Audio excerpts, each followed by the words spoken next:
Ever been stuck dealing with a client who claims to be in charge, but isn't?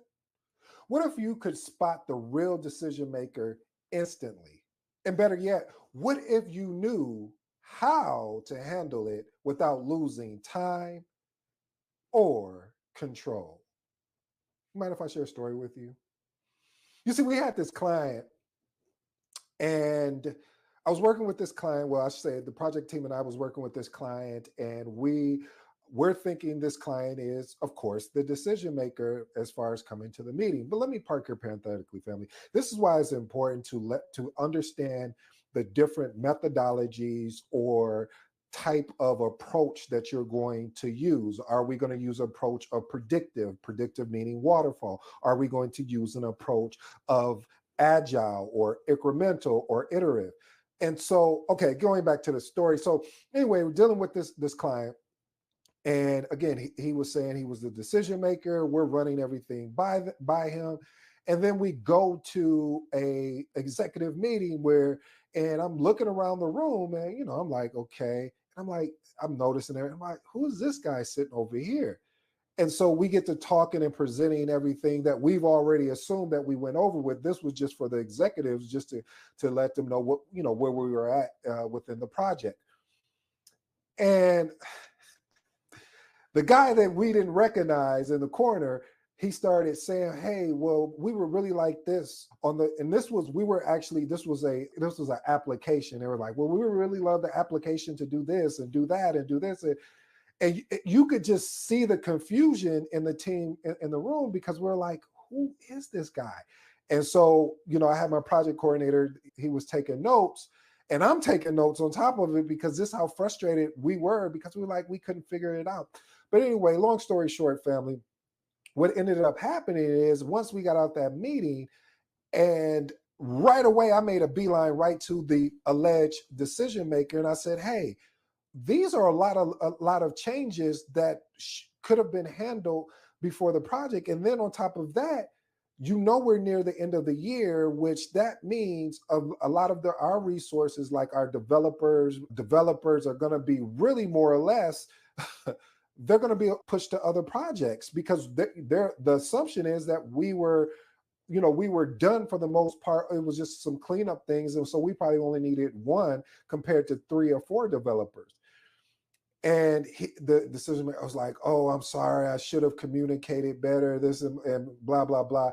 But why I'm sharing this story with you, family, is a lot of times as project managers, we will not get this right. I wish I could sit there and say, yeah, you put in all these artifacts but reason why we won't get this right is because we're basing this off of someone telling us that they are the decision maker. So the way that you learn how to get better with this, and I hate to say it, is either listen to this episode or you have to go through it. So I'm hoping that today's episode will allow you to be better prepared, so when you are dealing with a client, that you can take these proper steps to make sure that you got the right person in the room, the right decision maker, to make the decision that is required, so you don't have a lot of different changes. Now, if we're doing leveraging an agile mindset or approach, then we could have nipped this in the bud, but we didn't, which that's a whole nother story. So let's get into the 8-point framework. Point number 1, document all verbal agreements. Verbal agreements can lead to misunderstandings. So documenting them keeps everyone aligned and provides a written record of issues that arise. Family, I always talk about documentation beats what? Documentation always, and I do mean always, beats any type of verbal conversation that we can have, especially verbal agreements, because again, it's no fault to the person that agreed with you, but they may be balancing 3 or 4 or multiple things that they forgot that they agreed to that. So here's my actionable tip. Anytime that you are in a meeting or in a hallway, I don't care, on a call, soon as someone agrees that, yep, that's what we want to do, this is the next step that I would recommend that you do. After that verbal agreement, send a follow-up email summarizing the discussion in bullet points and the action that was agreed upon, and keeping it accessible for the future reference. I would recommend that you put this in if you have a SharePoint, OneDrive, ShareFile, whatever cloud, if you don't have a cloud, and I'm not a big fan of this, but save it to your desktop or laptop. But I'm really not a big fan of that, because of the fact is that no one else on the team can access it if you're not available. You never want to be a bottleneck. So hopefully you have some type of cloud enterprise where you can upload that particular agreement there. Point number 2, communicate the importance of a decision maker involvement. You know, a lot of reasons why a lot of frustration and a lot of mistrust happen is because the lack of the expectations that were set and agreed upon. Oh, I like that. The reason why I like that, family, is because when we don't agree upon something verbally, or I should say written, and we may agree upon it verbally, and then you change your mind written, it makes me as a project manager look bad, like, oh, I'm just making this up. This is not really real. So communicate the importance of a decision maker involvement politely, and I use the word politely loosely, explaining the importance of involving real decision makers to reduce project delays. Because when we don't have the right people in the room, just like I shared with my story about, the application we was building, and then the right person gets in the room, now additional delays happen, which affects our costs, which affects our resources, because now our resources may have to work overtime, or we may have to pull them from another project that was also a revenue generating project that may push that project back even further. So it's important, it's imperative, matter of fact, that we ensure that we have the real decision makers in the room. Here's my actionable tips. Explain in the meeting how having the proper decision makers involved speeds up approval and improves alignment with strategic goals. Point number 3, request formal approval for key milestones. Major milestones require a genuine authority. So formal approval at each one of these really does help confirm decisions are endorsed by the right people. Here's my actionable tip, family. At the start of each milestone, ask for a formal sign-off from the designated decision maker. Why is this going to help you?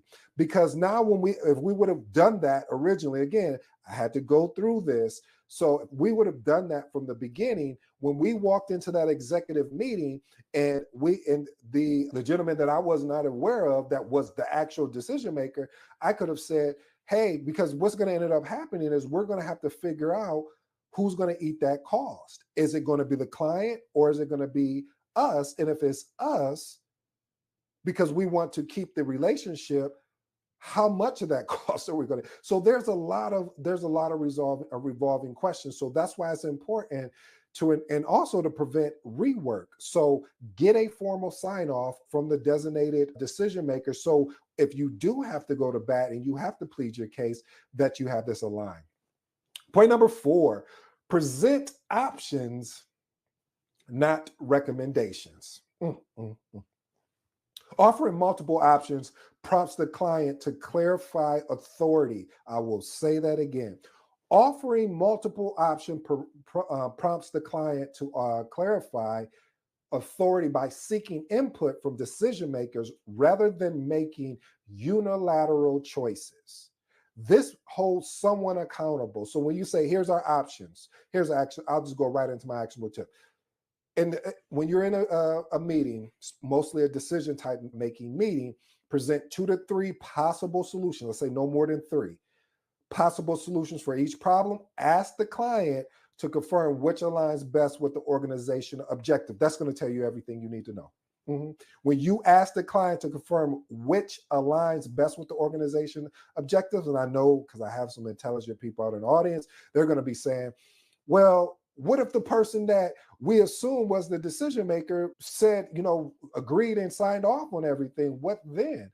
Well, this is where we got to go and have that crucial conversation, that difficult conversation. And this is what you're hired for as a project manager. You need to be able to go in there and show receipts, show the documents, so that you can make sure that if this does go bad, which it probably will, that you've done everything possible to set the client up for success as well as the project team.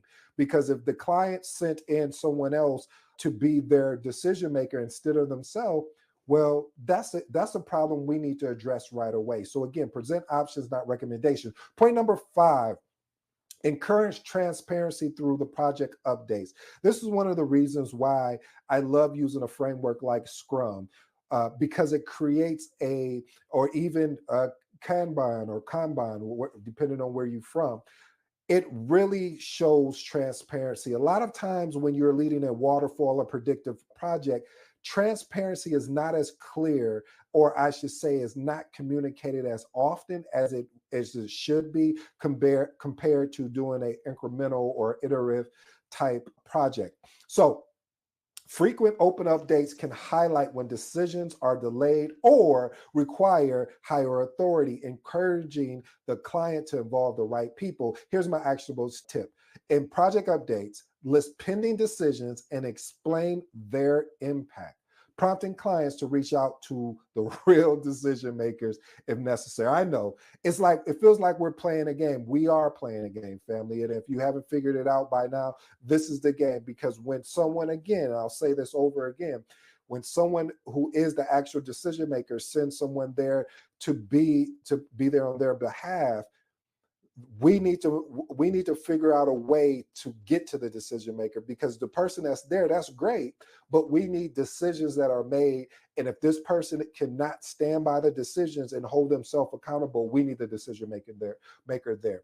Point number 6: empathize, but set clear, crystal boundaries. Again, empathize, but set clear, crystal boundaries. Empathizing with the client need to feel involved while reinforcing proper authority boundaries, respects their role without compromising the project integrity. Here's my actionable tip. Acknowledge the client's insight, but gently explain that formal approvals from designated authorities ensure project success. Hey, it's just basically saying, family, I need someone to make a real approval, a formal approval, because if we do not receive formal approval, like I talked about earlier, we will have project delays, we will have rework, we will have additional costs, and we will have resources that we will eventually burn out, because we're going to have to pull them and they're going to have to work double time in order to catch up, so this particular software can get out on time. Point number 7, engage in fact-finding conversation. This is my secret sauce. You casually just have open-ended conversation about the client's company and its structure, which can reveal the true, or I should say the real identity of who's really the authority figure without directly challenging them. Here's my actionable tip. During conversations, ask questions like, how does your team generally handle approvals?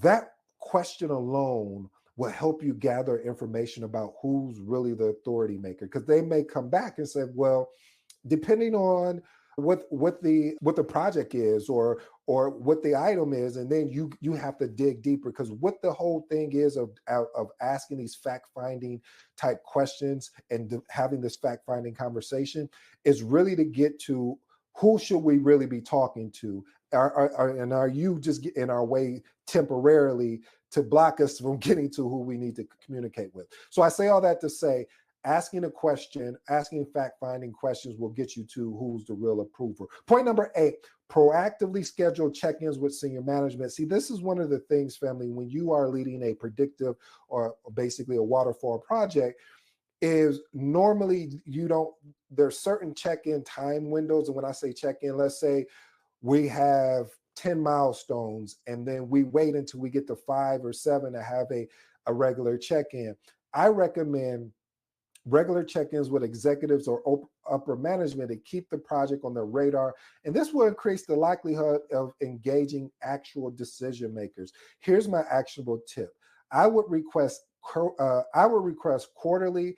More likely, I would probably do monthly executive review meetings to get feedback and confirm decisions are aligned with the organizational goals. See, family, if we would have done monthly executive review meetings, we probably would have found out earlier that the gentleman that was sitting in there with the executives was actually the decision maker. But we were thinking we had the decision maker, and we were just excited to get ready to show the product and just showing the product to the executives. So I definitely recommend having monthly executive review meetings. And plus, how this protects you, because now you can say, hey, this is the decision. I would even invite the so-called decision maker there. So that way we can say, hey, yeah, this is the decision maker. We've all agreed upon this and that. And the executives can now, they will be able to support you with the actual decision maker in case we need to charge additional money or figure something out to resolve this issue. Here's my bonus. Define project roles clearly. Listen, role clarity minimizes misunderstandings about authority and sets boundary for each individual's involvement in the decision-making process. Here's my actual tip. Document roles and responsibilities, whether it's that a RACI, a project charter, and also get stakeholder signature for accountability. Here's my 3 transformational remarks, family, and I'll let you be on your way. I appreciate you spending this much time with me. Point number 1, document all verbal agreements. I don't care where this verbal agreement has come from. You need to document it and send. And my actionable tip was to send I believe, a formal email summarizing the discussion points and actions agreed upon, keeping it accessible for future reference. Point number 2, request for formal approval on key milestone. This is the cheat sheet, I say, more or less, of when you have all your milestones in place, I will create a milestone document in which I get formal authority, or I should say formal sign off from the designated decision maker. And what this does, it prevents rework or reversal of decisions. And point number 3, present options, not recommendations. Listen, when you offer the client options, what it does is it minimizes the impact of them. Like when you offer somebody options, you're leading them towards a decision. So basically what I'm saying is present 2 or 3 options, basically, or solutions for each problem, asking the client to confirm which best aligns with the organizational objective. This again will also show you who's really the true decision maker. Well, family, I hope you enjoyed today's episode. I go by the name of ED. For all you smart and intelligent folks out there, listen, that just simply means Ed. I got some big things that are coming next month, so I hope you guys stay tuned. We're going to get to work as usual and make some great things happen. Until next time.